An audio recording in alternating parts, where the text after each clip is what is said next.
Probinsyano sa Maynila. Ikaw ba ay galing sa probinsya, papunta ka ng Metro Manila? Ito ang 5 tips para maka-adjust sa gastos at lifestyle. Hi there, this is Shinkitan, your pambansang world coach. Ang dami pong mga galing pong probinsya ay nagbabaka sakali na pumunta ng Maynila para magtrabaho, mag-aral o magnegosyo.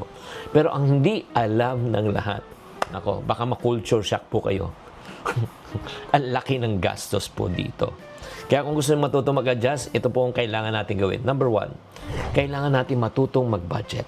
Dito sa Maynila, nako, ang bilis maubos ng pera. O kaya kailangan po matuto tayong maglaan. O una, paglalaan na natin ipon. Okay? Pangalawa, needs. Pangatlo, wants. Okay, ulitin ko ha. Ipon, needs, and wants.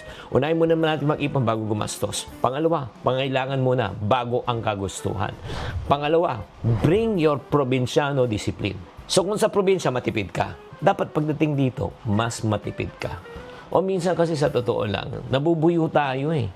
Di ba yung parang lalo na yung parang kakasweldo mo lang sasabihin sa'yo, uy, pakain ka naman, blowout ka naman, bago ka naman. Nagigets nyo, ay doon tayo nangyayari. Pangatlo, maghanap po tayo ng dagdag income. Oo, mahirap lang honestly pag nandito kayo sa Metro Manila na isa lang kinikita mo. Kailangan matuto kang dumiskarte, online selling, food delivery, freelance work para madagdagan ang kita mo. Pang-apat, nako ito, matindi to. Choose your friends wisely.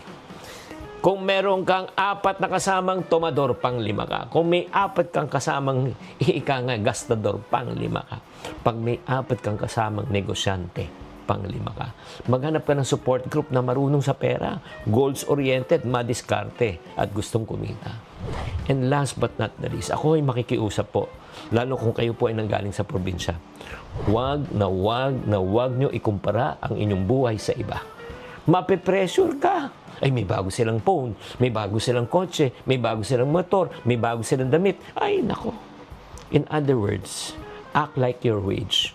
Kung ang sweldo natin minimum, ang galawan dapat natin minimum at hindi maximum.